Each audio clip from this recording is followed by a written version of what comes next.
Good evening. रात के 9 बज चुके हैं और हम आपके लिए लेकर के आ गए हैं यूपी पॉलिटेक्निक के फर्स्ट सेमेस्टर के सभी स्टूडेंटों के लिए केमिस्ट्री के इम्पॉर्टेंट क्वेश्चंस की वीडियोस।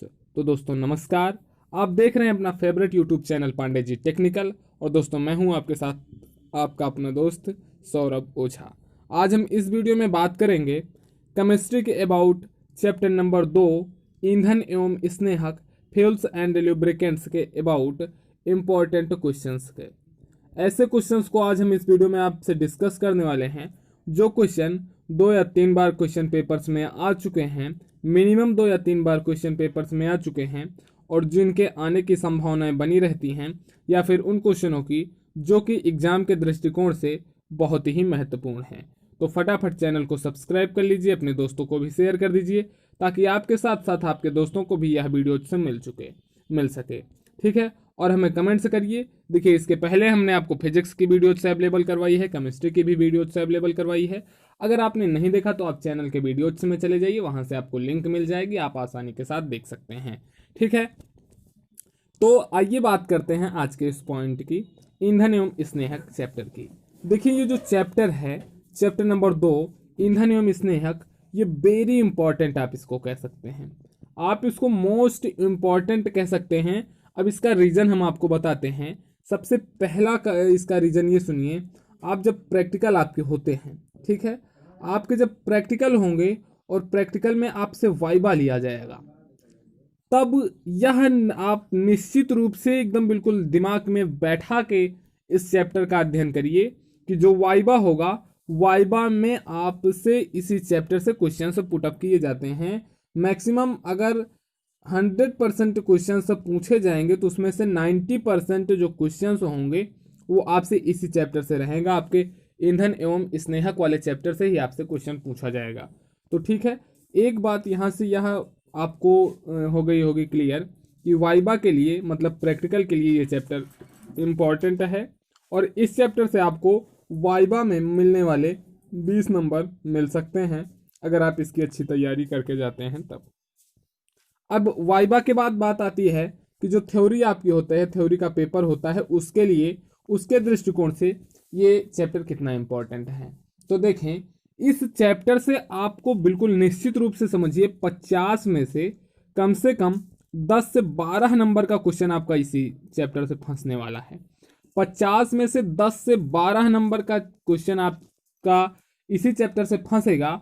और इस चैप्टर की क्लास जो है वो हम अपने 3 वीडियोज में खत्म करेंगे, पार्ट 1, पार्ट 2 और पार्ट 3।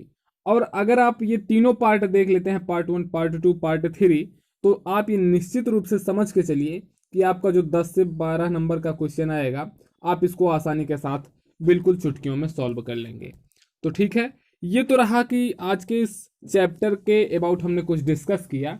अब आइए हम आगे बढ़ते हैं और इसमें समझते हैं कि इम्पोर्टेंट क्वेश्चन कौन कौन से होते हैं। देखिए, सबसे पहले जो पॉइंट है आपका चैप्टर के नाम से ही आ जाता है कि फ्यूल क्या है, ईंधन क्या है। अब ये क्वेश्चन पूछा कैसे जाएगा आपसे, ये अगर आपसे वाइवा में क्वेश्चन पूछा जाएगा तो एग्जामिनर आपसे पूछ सकता है कि ईंधन क्या है, इसको आप डिस्क्राइब करिए या इसको बताइए। या फिर अगर आपसे यह क्वेश्चन थ्योरी में पूछा जाएगा तो उसमें यह क्वेश्चन आपसे 2 नंबर में पूछेगा और पूछेगा ईंधन किसे कहते हैं, लिखते हुए इसके उदाहरण दीजिए। ठीक है, तो थ्योरी का क्वेश्चन तो आपका ये बनता है और वाइवा का क्वेश्चन हमने आपको बता दिया है। तो अब आपको बताना क्या है कि ईंधन क्या होता है। तो बिल्कुल इसकी सिंपल सी डिफिनीशन हमने जहां से ये मैटर कलेक्ट किया है वहां से बिल्कुल आसान डिफिनीशन, इससे आसान डिफिनीशन संभवतः अगर आपको अट्रैक्टिव करना है दूसरे को तो नहीं हो सकती। ईंधन क्या है? ऐसे पदार्थ जो वायु या ऑक्सीजन की उपस्थिति में दहन किए जाने पर बहुत अधिक मात्रा में ऊष्मा या ऊर्जा उत्पन्न करते हैं, ईंधन कहलाते हैं। देखिए, यहाँ पर 2 बातें आपको आएंगी, वायु या ऑक्सीजन। ये वायु या ऑक्सीजन आप जब कहेंगे तो इससे जो भी अगला बंदा रहेगा, चाहे वो एग्जामिनर हो या फिर आपका जो वाइवा लेने आते हैं, दोनों के माइंड में ये बात जाएगी कि हाँ, लड़के ने पढ़ा है। ठीक है, तो क्या होता है ईंधन की एक्चुअल डिफिनीशन? ऐसे पदार्थ जो वायु या ऑक्सीजन की उपस्थिति में दहन किए जाने पर पूर्ण रूप से बहुत अधिक मात्रा में ऊष्मा या ऊर्जा उत्पन्न करते हैं, ईंधन कहलाते हैं। जरूरी नहीं कि जितने भी ईंधन हो वो पूर्ण रूप से जल ही जाएं। कुछ ईंधन ऐसे होते हैं जो अर्ध रूप से भी जलते हैं और कुछ ईंधन ऐसे भी होते हैं जो बहुत थोड़ा सा जलते हैं। ठीक है। अब अगर आपसे पूछा गया कि आप इसके एग्जाम्पल दीजिए या उदाहरण दीजिए, तो आप उदाहरण में बहुत सारी चीजें हैं। आपने देखा होगा कि पेट्रोल होता है, पेट्रोल भी आपका ईंधन है। कोयला, आपका कोयला सबसे बढ़िया, इसका अगर कुछ एग्जाम्पल आपको मिलता है तो कोयला मिलता है। कोयला हर किसी ने देखा होगा। कोयले के साथ साथ अगर हम बात करें तो आपको इसमें डीजल भी मिलता है, लकड़ी भी मिलती है। ठीक है, लकड़ी को जब आप जलाते हैं तो लकड़ी भी आपका क्या है, ईंधन ही है। तो इस तरह से आप 4-5 एग्जाम्पल्स इसके लिख दीजिए। या फिर एक और एग्जाम्पल इसका होता है गैस। गैस भी क्या है, एक प्रकार का ईंधन है। ठीक है, तो ये तो क्वेश्चन आपका, एक क्वेश्चन आपका यहाँ से क्लियर हो जाता है। फिर दूसरा क्वेश्चन आपका इसी के पार्ट से अबाउट बनेगा, पार्ट से रिलेटेड। वो आपका होगा 3 नंबर का क्वेश्चन। ठीक है, ईंधन के प्रकार लिखिए। ईंधन के कितने प्रकार होते हैं, प्रत्येक को परिभाषित करते हुए लिखिए। ध्यान दीजिए, अगर आपको क्वेश्चन 3 नंबर में पूछेगा तो क्वेश्चन आपको थोड़ा सा लॉन्ग कर देना है और क्वेश्चन की तह तक जाना है। अगर आपसे 3 नंबर में क्वेश्चन पूछता है कि ईंधन का वर्गीकरण करिए, तो मतलब आप समझ लीजिएगा कि वो कह क्या रहा है। वो कह रहा है कि ईंधन का वर्गीकरण करते हुए उनको परिभाषित करिए। तो दोस्तों, ईंधन हमने समझ लिया है, ईंधन क्या होते हैं, इसके एग्जाम्पल भी समझ लिए।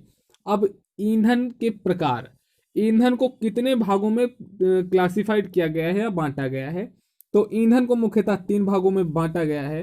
पहला ठोस ईंधन, द्रव ईंधन और गैस ईंधन। मतलब यही 3 प्रकार के टोटली ईंधन होते हैं, ठोस, द्रव, गैस। अब अगर आप लिख देते हैं केवल इतना तो आपको केवल 1 नंबर या फिर 2 नंबर ही मिलेगा। लेकिन हमें एग्जाम पर फोकस करना है, इसलिए हम तीनों को बढ़िया अच्छे से डिस्क्राइब करते हुए लिखेंगे ताकि 3 नंबर आसानी के साथ हम पा जाएं और अच्छे मार्क्स एग्जाम में लाएं। तो सबसे पहले हम लिखेंगे कि ईंधन 3 प्रकार के होते हैं, ठोस ईंधन, द्रव ईंधन, गैस ईंधन। अब पहले हम आपको इसको समझा देते हैं, फिर बताते हैं आपको लिखना क्या है। देखिए, ठोस ईंधन क्या होते हैं। आपने ठोस पढ़ा होगा कि ठोस क्या होते हैं, हमने ठोस आपको बता भी दिया है ठोस क्या होते हैं। अगर आपने हमारी वो वीडियो से नहीं देखी है तो आप वीडियो में चैनल के चले जाइए, वहां से आपको मिल जाएगी कि ठोस, द्रव, गैस क्या होते हैं। हमने अच्छे से बिल्कुल समझाने का प्रयास किया है। तो ठोस क्या होते हैं, जिनके आयतन और आकार दोनों निश्चित होते हैं, वही क्या कहलाते हैं, आपके ठोस। तो ठोस ईंधन का मतलब ऐसी कोई वस्तु जो वायु या ऑक्सीजन की उपस्थिति में जल करके हमें ऊष्मा प्रदान करे, वही आपकी कहलाएगी ठोस ईंधन। इसका मतलब यह होता है कि अगर आप किसी लकड़ी के टुकड़े को ले लीजिए और लकड़ी के टुकड़े को अगर आप जलाते हैं, जब जलाएंगे वायुमंडल में रहेगा और वायुमंडल में वायु भी उपस्थित रहती है और ऑक्सीजन भी उपस्थित रहती है, तब इस लकड़ी के टुकड़े से हमें ऊष्मा प्राप्त होती है। मतलब ये जो लकड़ी का टुकड़ा है, यही आपका क्या हो जाता है, एक ठोस ईंधन हो जाता है। ठीक। फिर दूसरी बात अगर हम करें कोयले की, ठीक है, कोयला हर एक किसी ने देखा होगा, चाहे वो कहीं कहीं दुकानों पर जलता हुआ हम लोगों ने कोयला देखा है, या फिर घरों में भी हमने कोयला जलते हुए देखा है या फिर कोयला देखा है। तो कोयला जो होता है, कोयले का आकार और आकृति कोयले की भी निश्चित होती है। ऐसा तो है नहीं कि कोयले को हम अगर ऐसे किसी बाहर रख दें, किसी ग्लास में रख दें तो ग्लास का आकार ले लेगा, या फिर उससे किसी दूसरे पात्र में डाल दें तो उसका आकार ले लेगा। कोयला भी क्या है, एक ठोस है।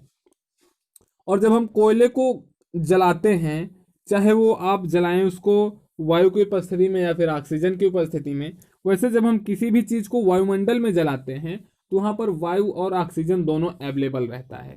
ठीक है। और एक चीज ये ध्यान दीजिए कि बिना वायु या ऑक्सीजन के कोई भी वस्तु जल नहीं सकती है। तो कोयले को जलाते हैं तो कोयले से भी ऊष्मा प्राप्त होती है, तो कोयला भी आपका क्या होता है, ठोस ईंधन में आता है। तो ठोस ईंधन तो कॉन्सेप्ट क्लियर हो गया होगा। अब आप आसानी के साथ लिख सकते हैं कि ऐसे पदार्थ जो ठोस अवस्था में पाए जाते हैं तथा जिनको जलाने पर ऊष्मा या ऊर्जा प्राप्त होती है, ठोस ईंधन कहलाते हैं। फिर से हम एक बार रिपीट कर दे रहे हैं, ठोस ईंधन क्या होते हैं, ऐसे पदार्थ जो ठोस अवस्था में पाए जाते हैं तथा जिनको वायु या फिर ऑक्सीजन की उपस्थिति में जलाने पर ऊष्मा या ऊर्जा प्राप्त होती है, ठोस ईंधन कहलाते हैं। जैसे आप लिख सकते हैं लकड़ी, कोयला, या फिर इसके बहुत सारे एग्जाम्पल हैं, आप कुछ भी लिख दीजिए। फिर आपका बात हम आइए करते हैं द्रव ईंधन की। द्रव ईंधन क्या होते हैं, सबसे पहले इसके पहले हम जानेंगे द्रव क्या है। ठीक है, तो द्रव क्या है, फटाफट कमेंट करिए। क्या द्रव का आयतन निश्चित होता है, नहीं, यही आपको कमेंट करना है। अगर द्रव का आयतन निश्चित होता है तो आप y लिखिए, और अगर द्रव का आयतन अनिश्चित होता है, निश्चित नहीं होता है, तो आप n लिखिए। देखते हैं कितने स्टूडेंट इसका सही आंसर देते हैं। यहाँ पर हम 5 सेकंड के लिए रुक रहे हैं और हम देखते हैं कि कितने स्टूडेंट द्रव का जो आयतन होता है इसके लिए अगर आयतन निश्चित होता हो तो आप y लिखेंगे, और अगर आयतन नहीं निश्चित होता है तो आप n लिख दीजिए, हम समझ लेंगे। ठीक है, अब हो गया टाइम आपका ओवर। जितने लोगों ने कमेंट किया अच्छी बात है, जितने लोगों ने नहीं किया उनके लिए भी अच्छी बात है। अब हम बताते हैं आपको कि होता क्या है। आपने द्रव देखा होगा, द्रव सबने देखा होगा, और बिल्कुल देखना अच्छी बात है।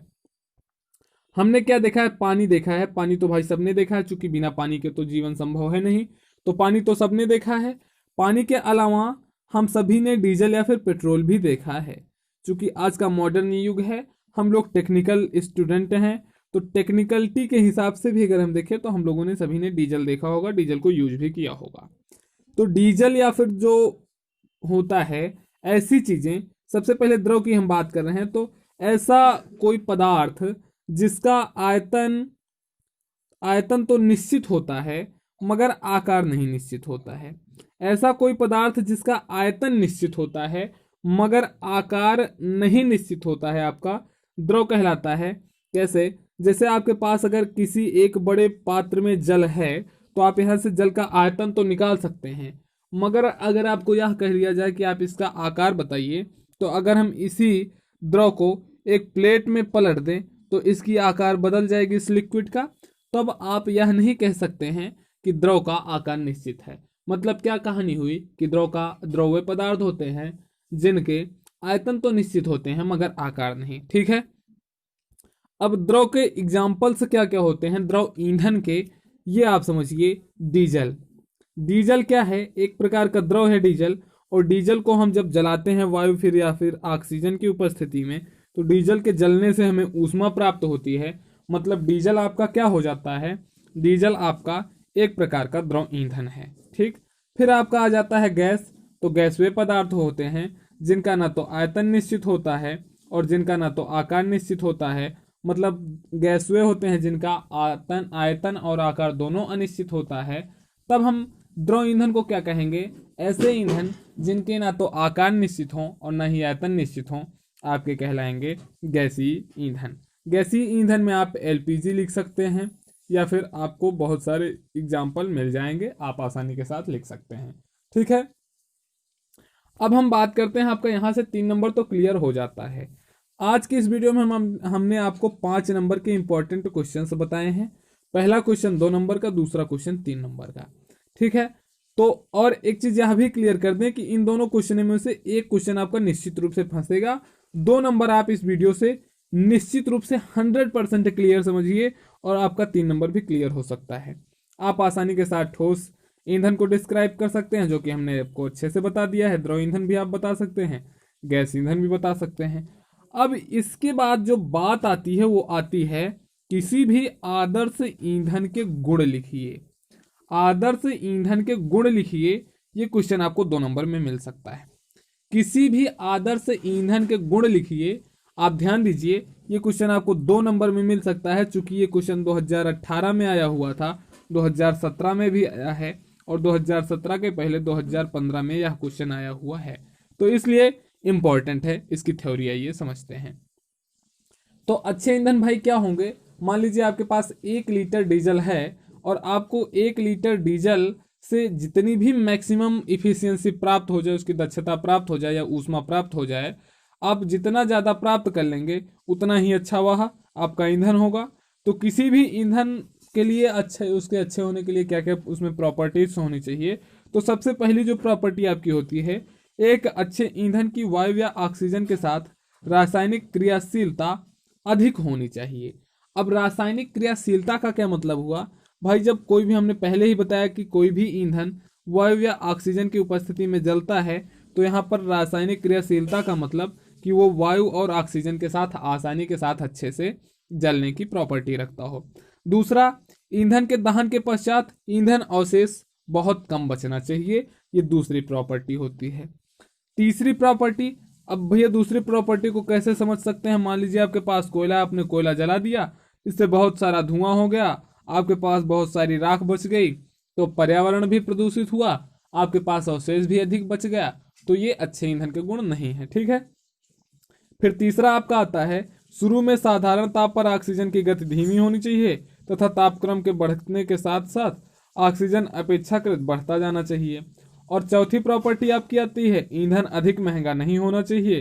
पांचवी प्रॉपर्टी आपकी होती है, ईंधन आर्थिक दृष्टि से लाभदायक तथा एक स्थान से दूसरे स्थान तक सुविधाजनक होना चाहिए।